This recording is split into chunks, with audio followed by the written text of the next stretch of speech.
Welcome, everyone. We are the Uneducated Gamers podcast, and today we are going to discuss the impacts of subscription-based game services and provide some of our most uneducated thoughts. But first, Mike, how you doing, buddy? I'm back. You're back in black. It's been a while. We took a little bit of a break, and one of our counterparts is not with us today. He's Joe, in a better place. Joe is in a better place. No, Joe is still with us. He is still around. He, this time of year, just some background of benefits communications. If anybody out there is in benefits communications, it is busy time for that work. And he is very much engulfed. So pretty soon he will be joining us again. But for today, you just have to deal with me and Mike. So how are you doing today, buddy? Oh, I'm doing all right. Just moved into a new place. So that's we just bought a exciting. house. Just bought a house. Got moved in. Didn't have internet for something like 3 weeks, probably. That's gotta be weird, right? Like in this day and age of everything is connected, not having internet has to be the weirdest thing. It's definitely a weird thing. I got kicked back to my childhood Stone Age days. We had to watch DVDs on TV. What are those? DVD? Digital video discs. Oh, they contain right. low-res codecs that you can, play on a television with some sort of watchable media.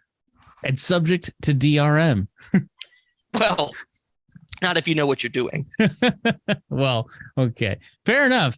But actually, that is an interesting, before we get into our topic, that is a very interesting, note, right? Like DVDs back in the day, most people don't actually understand this, or potentially not understand this, is DVDs have a codec embedded into them that have what they call DRM, which is digital rights management. And if you did not have the right decoder, and whether that's an HDMI cable or whether that's the receiver that's receiving the signal or the TV, you could be blocked from watching that movie on that DVD. I feel really old that you just had to mansplain DVDs to the audience. When I was explaining it like ironically, but you went full in like, yeah, pull up a chair, fellow kids, learn the ways of the Force. I mean, I'm kind of the old fart in the room in a way, ish, sort of, mostly. What?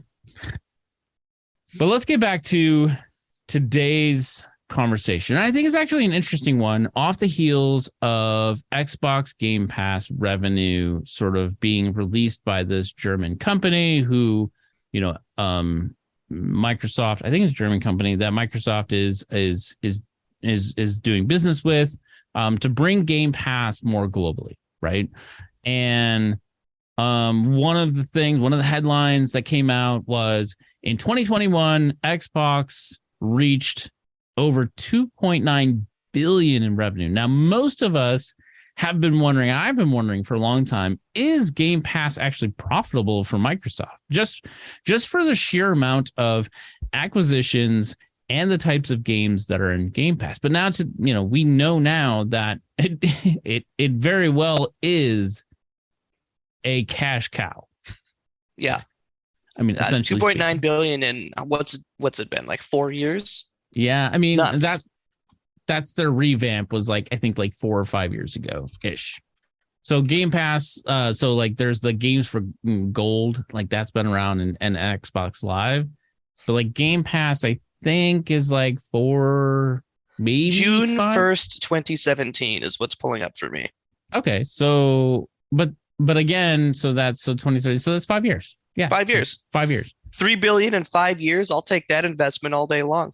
Absolutely. So the question that, we're going to be addressing here and kind of thinking about, right? And what is the impact of subscription-based game services on this now developing 10th generation of gaming consoles? And let's put an asterisk on that of also PC gaming, right? Because PC gaming is going to be coming back in full force in these next 7 years for this next generation because, well, guess what? Like, yes, COVID is still around and it's here to stay, but we're not going to have the last 3 years of COVID, at least for the foreseeable future. And we're going to be able to get back to normal chipset releases for graphics cards. So, well, before we answer this question of the sort of what is the impact, I would like for us to kind of just unpack some of these things because I think there's many ways that we can look at this topic and slice it in a million pieces. You know, when you talk about Game Pass at 2.9 billion, but then Google's Stadia, right, is closing down and refunding people's money, right? But then you have other services like GeForce Now that are literally well above 3 billion, excuse me, not million, 3 billion. And Apple Arcade is expected to approach 1 billion within the next few years.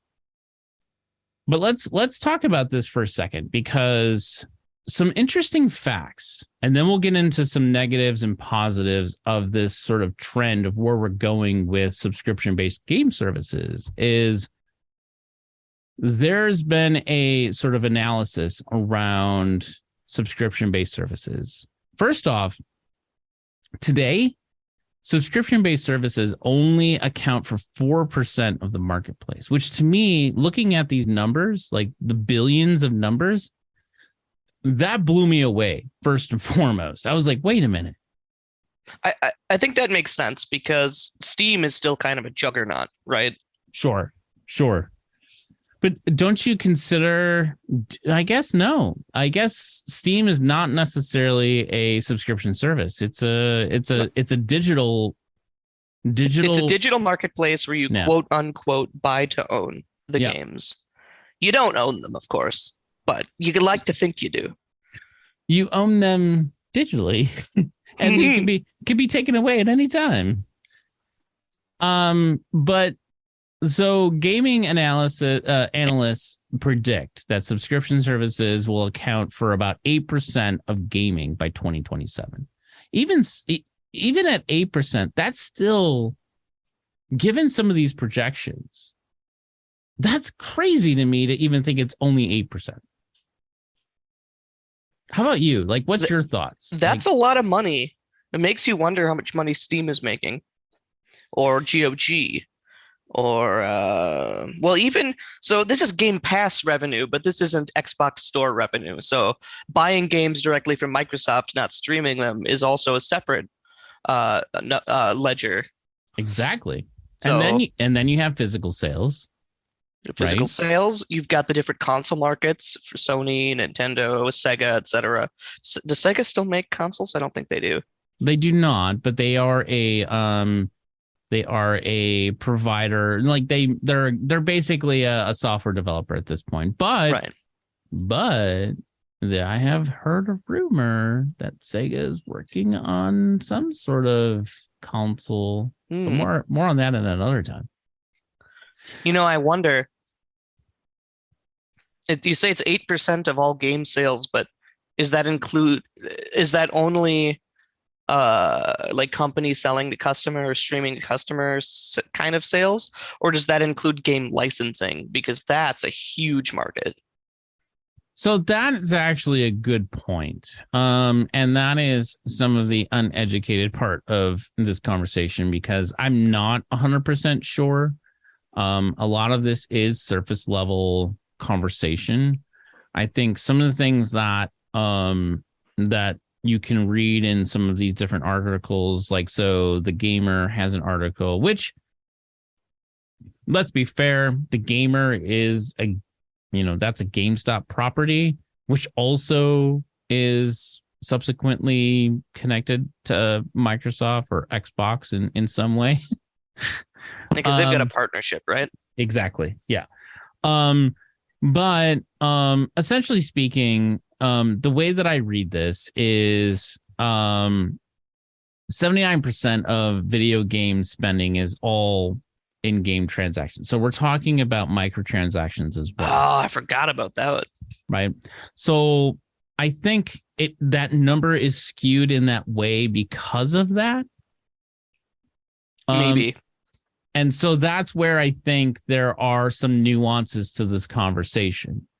And I don't think we have the numbers to say game sales versus gaming revenue. And I think that's a good separation, right? That's going to change the number a lot.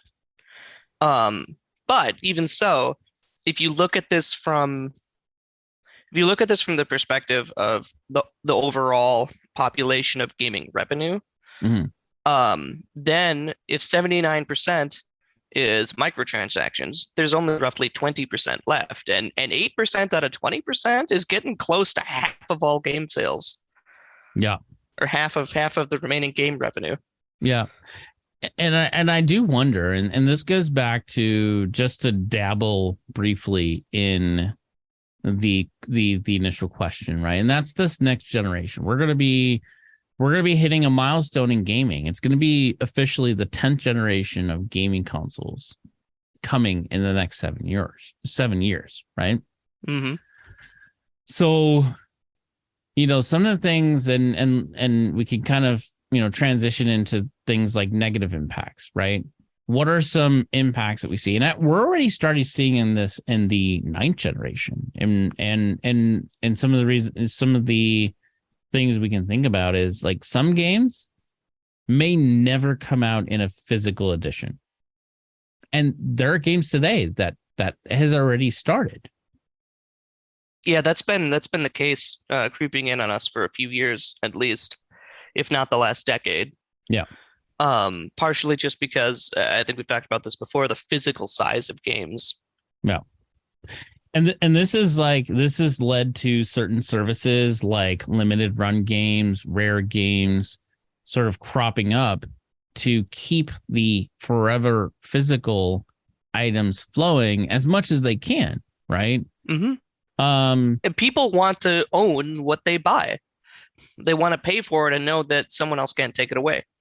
Exactly. I mean, I honestly and selfishly and shamelessly, but also proudly, I prefer to buy physical games. That is just my preference, right?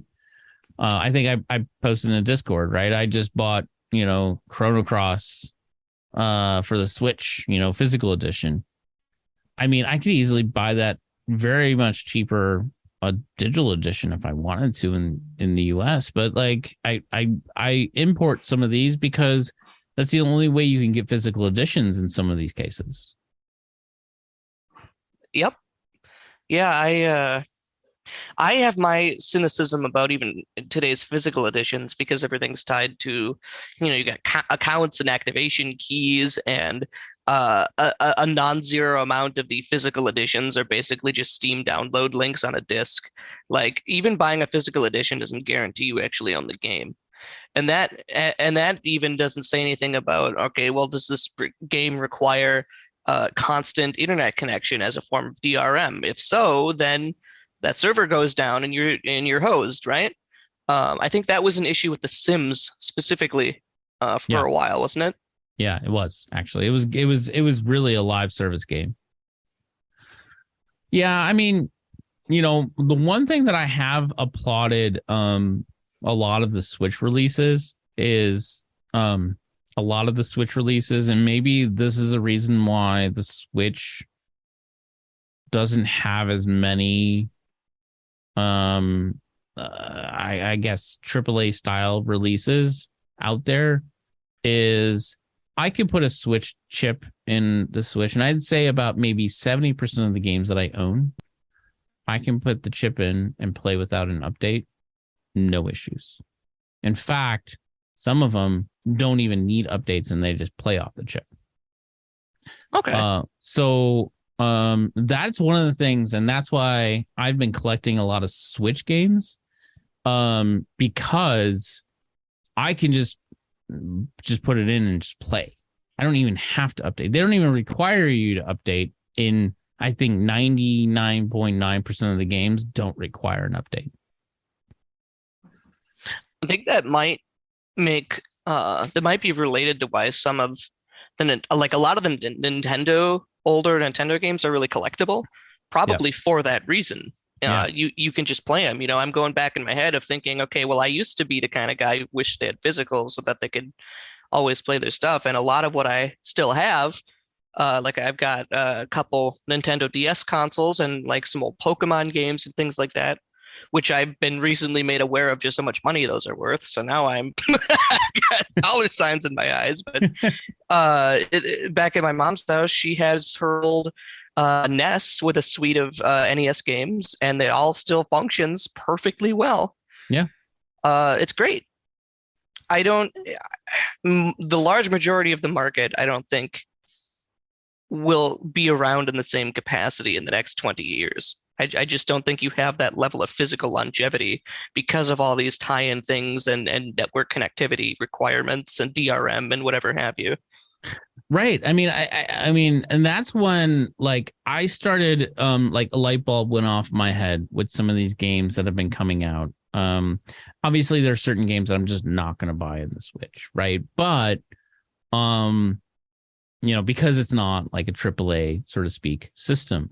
But games that from a longevity perspective, like Chrono Cross or some of these other ones that are kind of obscure that I really like, or things like Mega Man Collection and stuff like that, and the re-release of some of these older games. And I then start to wonder, I'm like, I know we have on this channel, we've made fun of Nintendo about playing 10-year-old games on the Switch. But now I think about it, right? Like as I'm collecting some of these, I'm like, that's exactly what I want to be doing. But that's not terrible because I'm going to own this game forever. Versus if I buy this game like Last of Us 2, right? When I put that on the Xbox Series X, or not, sorry, on the PlayStation 4, PlayStation 4, it requires me to update the game before I start playing. So that means I can't put the disc in. If I disconnect from the network, can I put that disc in and play the game? Probably not. I used to have some games for like the Xbox 360 that you absolutely could play without an update, and then the next time you had a connection, it would just pull an update down. Mm-hmm. A lot of newer games don't do that. Newer games say, "Hey, this is out of date. Fuck you." Yeah. Well, and again, the day zero patch is a real thing, right? Like that's been around for at least a decade. Yep. And it's imagine trying to play Cyberpunk without a day zero patch. I've done it. And the game sucks badly. Like it's like playing a beta game. It really is. But I have done it and it's not pretty. I can tell you without an update. I've tried it. You can't play Last of Us 2 without an update. It will not let you play. So that part of it is not very fun. But getting back to the topic, though, the impact of subscription-based game services, you don't have to worry about that, right? Because that stuff is all put in the cloud. That's all available to you. Mm-hmm. So is that a bad thing? Or is that a good thing? There's definitely benefits to it. I question if, though, the gaming industry is heading towards a crossroads where it turns into what kind of cable TV turned into, which is everybody's content is chopped up and put into different packages that you all have to, if you want to see, you got to make another subscription. Yep. And the subscription models are really obtuse. And if you want to watch this one thing, you have to like cancel another subscription if you don't want to watch it anymore. And it's just a whole mess. You're just trying to watch an old movie. Yeah, I mean, it becomes more of, I mean, like what you're describing, right? It's in a way, if we think about like the old school way of like watching movies, the Blockbuster days, you're almost more a rent versus buy scenario, right? And the question is that a negative or is that a positive for the industry of gaming? Knowing, I'll ask it this way before you answer, not to interrupt, but in some cases, if you think about that, could that take the whole release pattern of how games are released, and where you have shitty games and they release shitty, and turn it upside down and saying, well, we don't like, if this game is dependent on Microsoft saying I'm going to have it on the system or not, and if that's a kind of, and again, that's a bullet point that we don't know and we can't answer that question, but if it flips some of these things on the head and say that shit's not going to come out until they say that it's going to come out, is that a positive thing, or is it the adverse effect and it doesn't matter? I don't know if that particular that particular situation is going to matter, because I have to imagine that whether you're on streaming, some sort of streaming service, or you're in a marketplace like Steam, for example, the place you're trying to publish your game is not going to be happy with you if they have to send out refunds. Right. So, Sony had to give all those refunds for Cyberpunk, and I'm sure they were mad as all get out at Project Red. But then, on the adverse of that, that was a buy scenario. If you're on the rent scenario, does it matter? Does that negative no longer be a negative, and it's just like, well, I may not come back to that, but because it's available and I don't have to pay extra for it later, maybe I do when you just come back to it in 6 months when it's good. Yeah. You have a point there. That's kind of my approach with Halo Infinite. Yeah. I played it day one. I love the heck out of it. I think it's a really, really solid multiplayer experience for Halo. Probably their best Halo multiplayer experience so far. Spot on. The game design is really terrible. The UI is obtuse and unnavigable.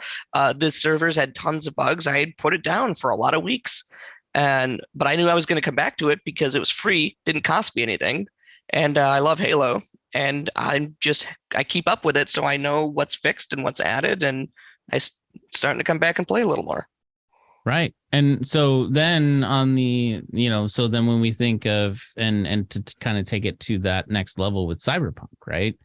And I know Cyberpunk is starting to get a resurgence, and that's great for that game. I'm actually happy because I think regardless of the nonsense, Cyberpunk has resulted in a game that is fun to play, regardless of what they promised us. I give a crap. I don't really care about at this point anymore what they promised us. It's more of, am I having fun?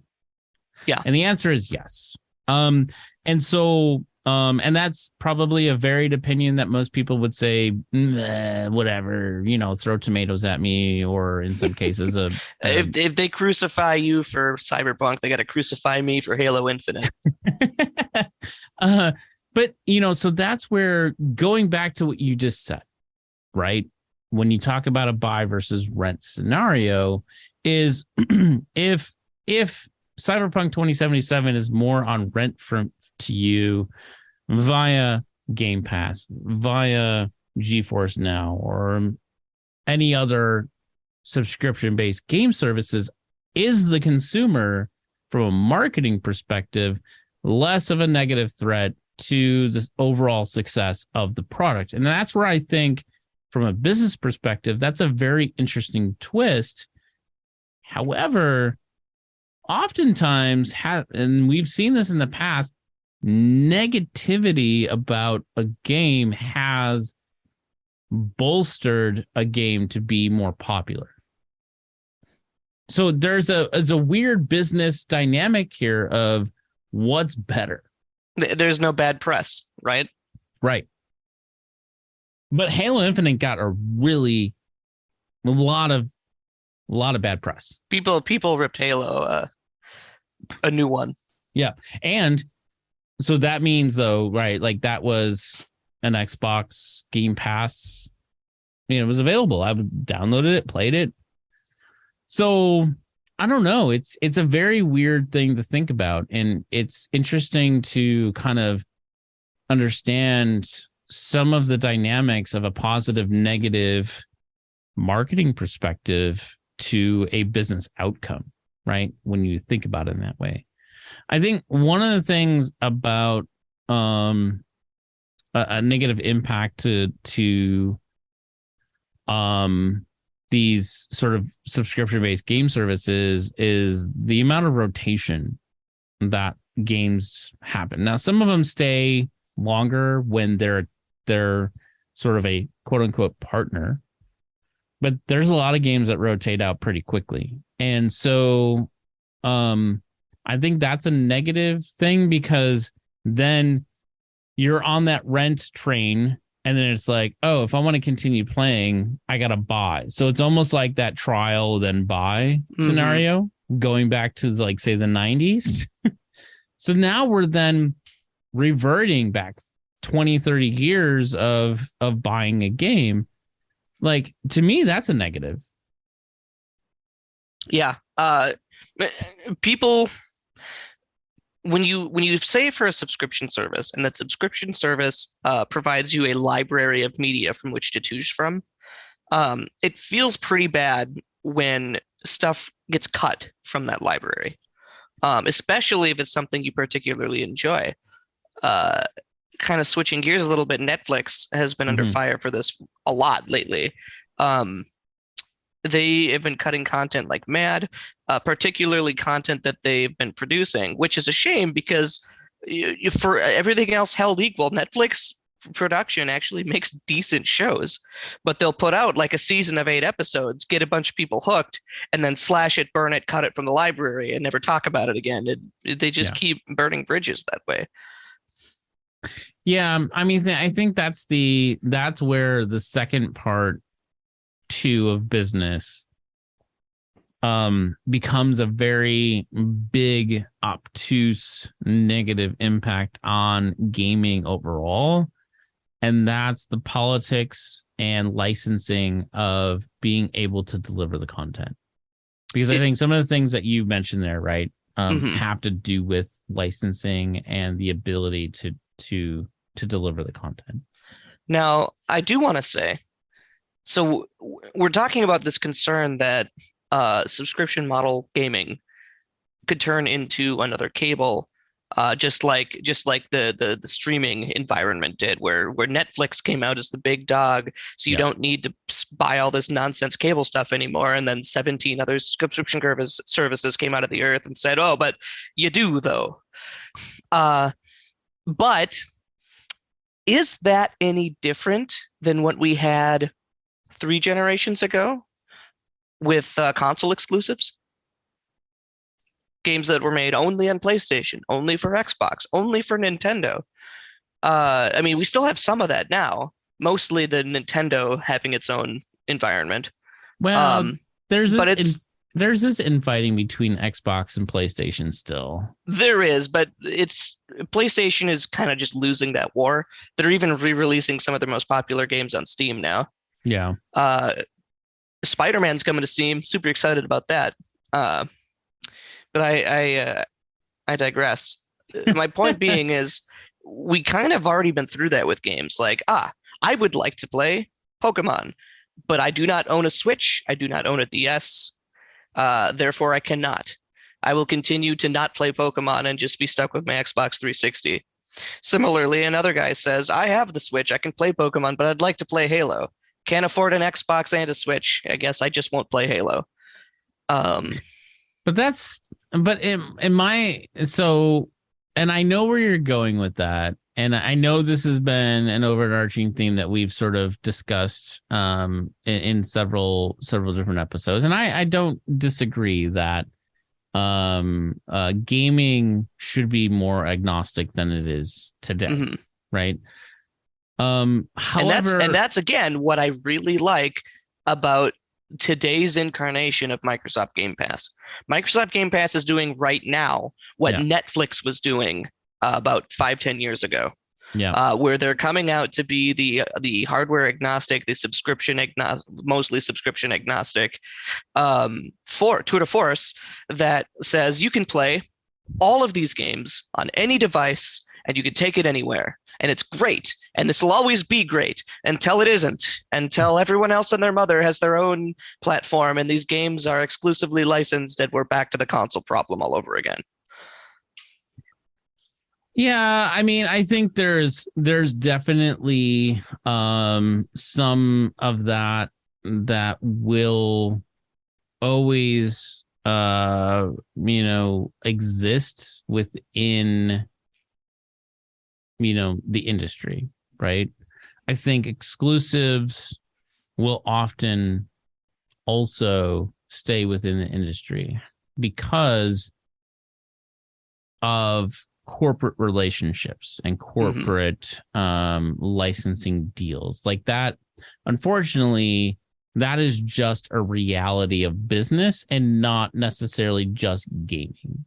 It is. It is, and I recognize that.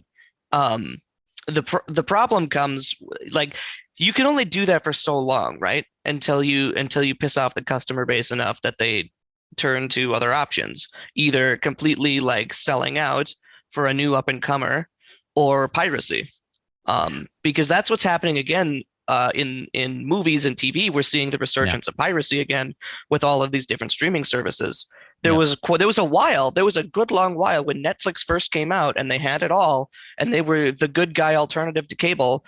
People stopped pirating kind of in general, except for the dedicated data hoarder people, because that's just a hobby of theirs is collecting everything. Um, but if there's a good service option, people don't need to break the copyright laws for it. Yeah, I know we haven't started diving into the positive impacts yet, but this is definitely a positive impact, in my opinion, to subscription-based game services, right? Like, there was a talk for a while that Game Pass could come to the Switch, and there has been a lot of negotiations back and forth. I'd say probably for over a year to potentially bring Game Pass to Nintendo Switch, right? I know for a fact this was happening. And in fact, there's been many release documents that Nintendo has said, whoa, whoa, whoa, whoa, we need to redact all this because they did not want to be associated with that conversation. But I could tell you there has been that conversation. And the Nintendo Switch has also released cloud version of games, right? They've released a cloud version of Control onto the Switch. They've released a couple of other games as cloud versions, and they're now starting to release more cloud versions of games onto the Switch as far as AAA games. And so I think, even though this is not a negative impact, I wanted to highlight that in just of the fact of where the line of conversation we were going, because I think this is where the paradigm of games as a service, subscription-based games as a service. I think you were right the first time. I think games as a service isn't actually, it's a good way to put it. Yeah, I mean, it's a way for us to be more agnostic, licensing aside. And will games always come out? I don't think there's a way that games release on all platforms at the exact same time on every single game. I don't think that'll ever happen. That's not reasonable. That's not reasonable just for development reasons. Like the way games are made, you're going to have gated delays. Yeah. If for no other reason than you're waiting for this code to compile or you're waiting for this API from the company so you can build it for this platform. Right. But the fact that I was able to play Control, and I actually purchased Cloud Control on the Switch just to see exactly how that all sort of worked out. I'll have to tell you, I mean, I wouldn't. I normally don't like giving ratings, and I've always steadfast of not giving ratings on games. But if I had to, right? An 8 out of 10 for Control on the Switch cloud version. That stuff was really good. And if we can get more of that and be more agnostic, I think that's where we need to be. And that's where I would put my rubber stamp to say that there are more positives to games as a subscription-based service or a cloud-based service versus not having it at all. Yeah, I agree. I think I would agree with you as long as you maintain that agnosticism. Yeah. Because what does that do? At the end of the day, power is in the consumer's hands to choose how they play their games. That's what the beauty of that agnosticism is. And even if physical releases go away because it becomes cumbersome or becomes wasteful to manufacture, even we haven't talked about like that. It's a whole side. It's a lot of plastic. Green New Deal. You still have Steam. I don't think Steam is going to die because Microsoft Game Pass exists. Steam is a juggernaut of a buy and sell marketplace. So as long as you have that and you've got the hardware agnostic subscription services, it seems like a great idea for gamers. The caveat being that you maintain those options. If it becomes a minefield of this subscription is these games, this subscription is these games, et cetera, et cetera, et cetera, all you're going to find again is that people are going to start pirating. So, and that leads into one of my last points from a negative perspective. And I know we started talking about positive. That's just natural conversation. But one of the things that I thought about from a negative perspective is oversaturation.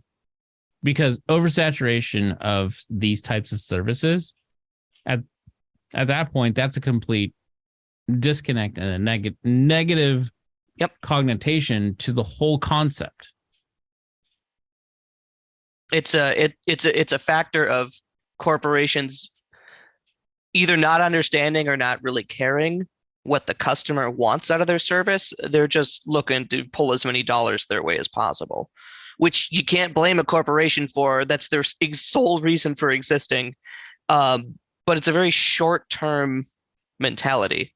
And eventually you piss off the market enough. Like the market can't be expected to act in its own best interest. But eventually you piss them off enough, and some of them start leaving, and that's where you start getting the piracy. Piracy comes back up when the services become untenable.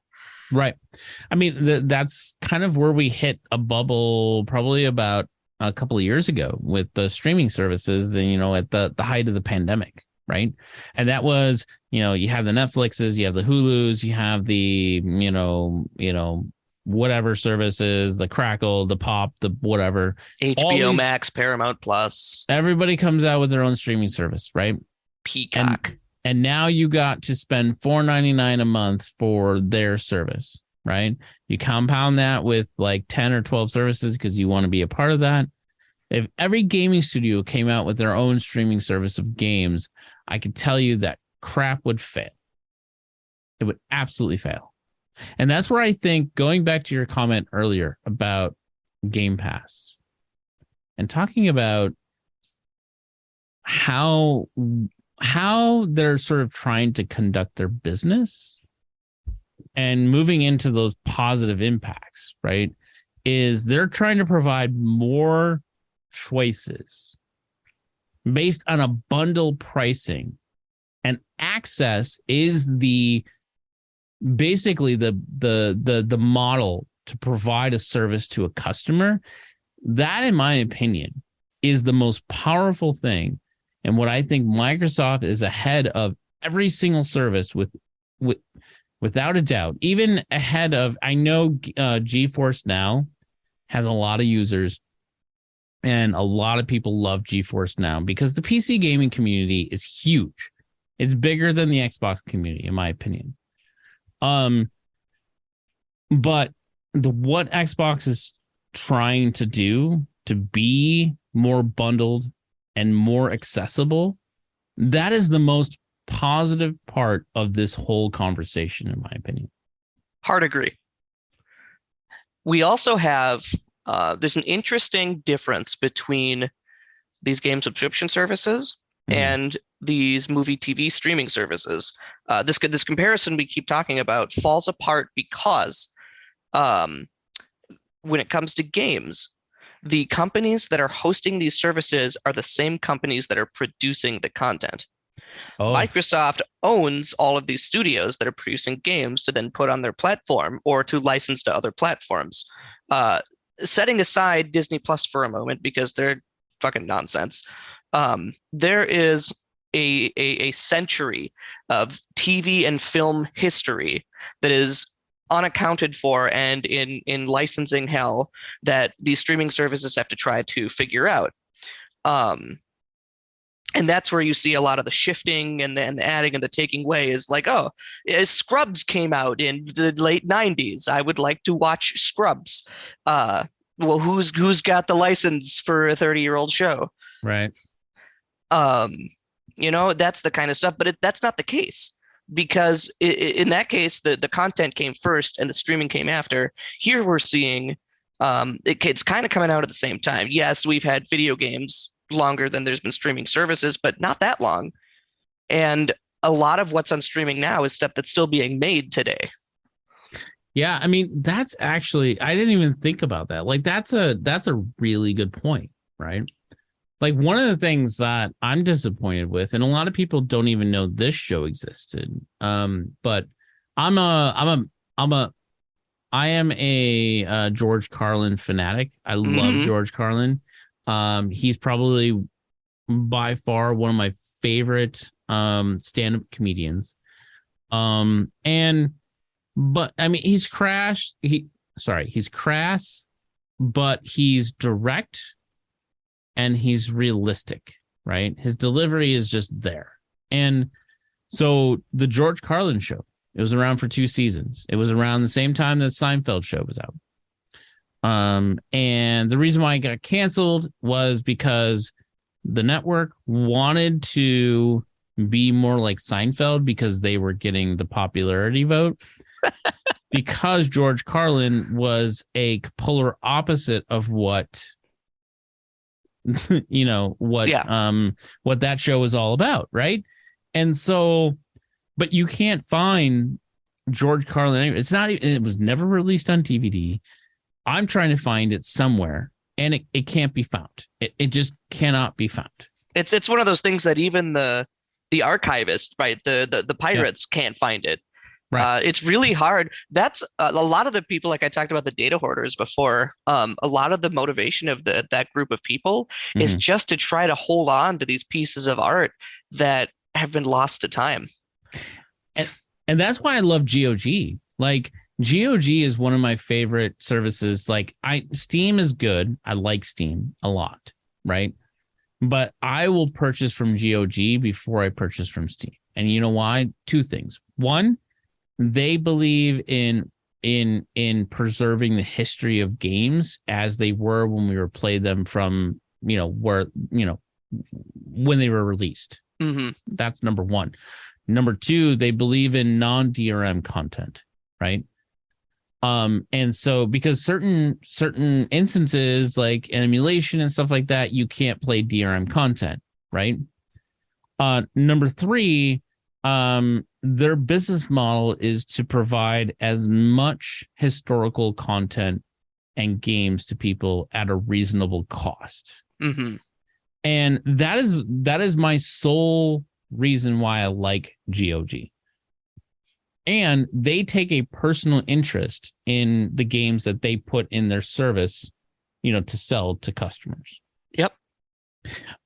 So in that respect, like what you were just talking about, right? Like the community of, people who curate content, when you talk about things falling apart, where we get it wrong on video and I think a lot of it has to do with the way that things were designed from a contractual perspective from both TV and film, which I agree is a very it's dated, it's old, it's bad.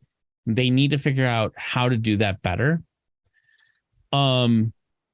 Where I think some of these services are starting to do that better and brings us more in line with the capability of being more at scale over time.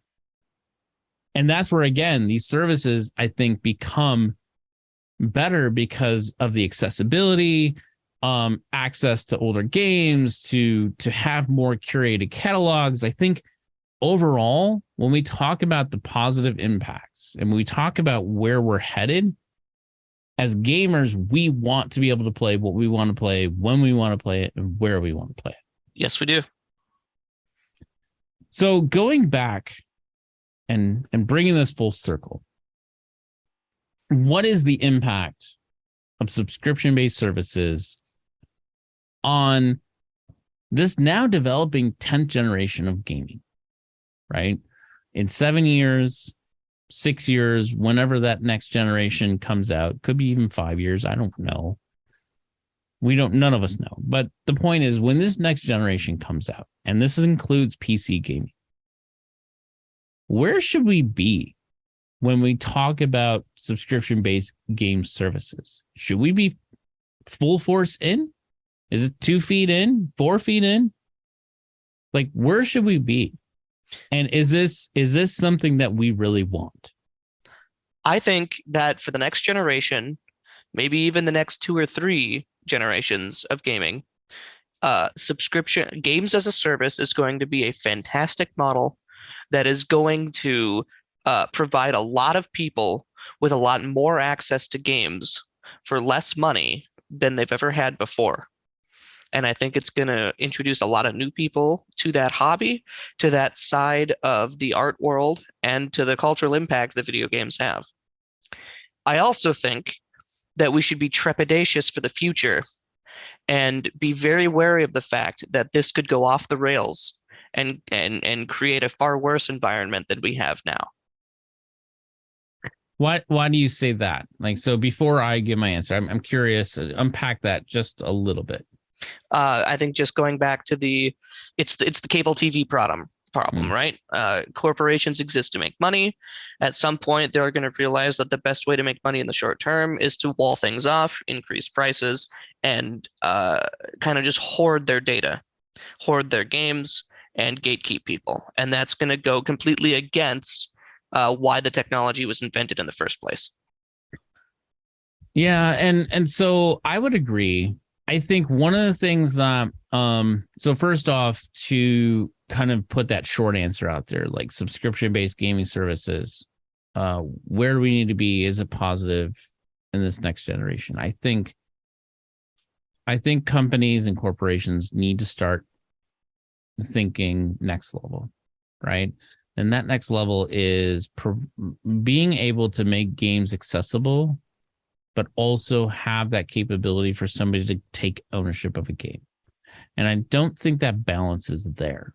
And I think there's this thing or the stigma of saying, oh, well, we release a game digitally, we don't need to release it digitally, or physical.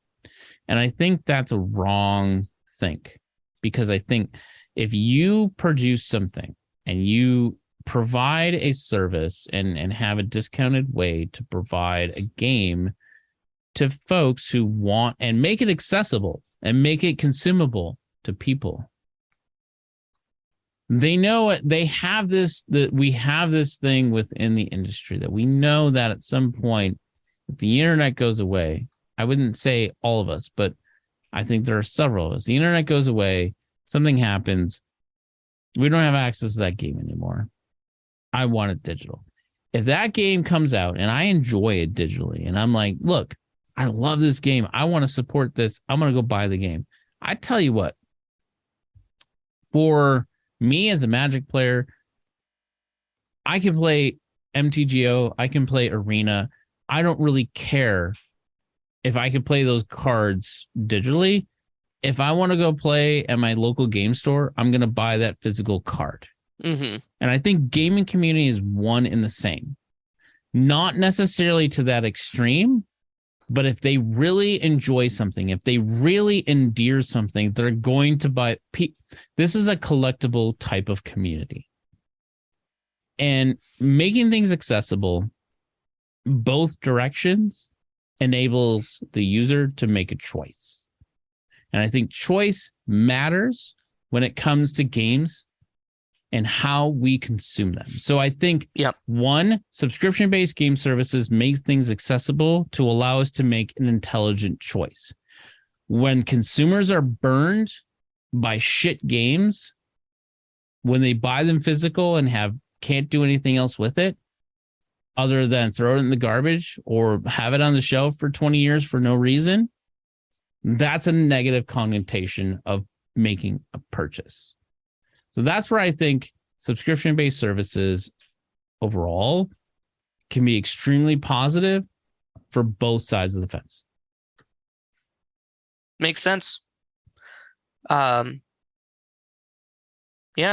don't think I can disagree with that. Like I said, I love it. I love Game Pass. I love the agnosticism of it. I love the accessibility of it. Me as a career cynic, I think that there's going to be a point where it goes off the rails, and people are going to be mad. Piracy is going to go up, and people are going to stop playing games, and it's going to go on for who knows how long. But let's enjoy the golden age while we can. Yeah. Yeah. I mean, can I pick at one thing on that? Yeah. Quickly. What do you mind? I mean, like, what is the worst case scenario for this to go off the rails? I think the worst case scenario is you enter an environment where it's a repeat of the console exclusive era, where Nintendo says, all right, only Nintendo games as a service are allowed to be on my platform, and no one else is allowed to rent them out. Xbox does the same with theirs. Sony does the same with theirs. Google does the same with theirs. GeForce, whatever. They said, all right, we have these games. These are not allowed to appear on any other platform. In fact, we're not even going to sell them on Steam anymore, so Steam doesn't get these games. You can't buy them. You can only rent them from us. And we will make lots of money this way for about 6 months until we go under. Thanks for listening to our most recent episode of Uneducated Gamers. You can go to Galaxy Game TV to post comments on each of our episodes, or if you have a question or a topic you would like us to include in an episode, feel free to leave a comment. Until next week, we bid you farewell.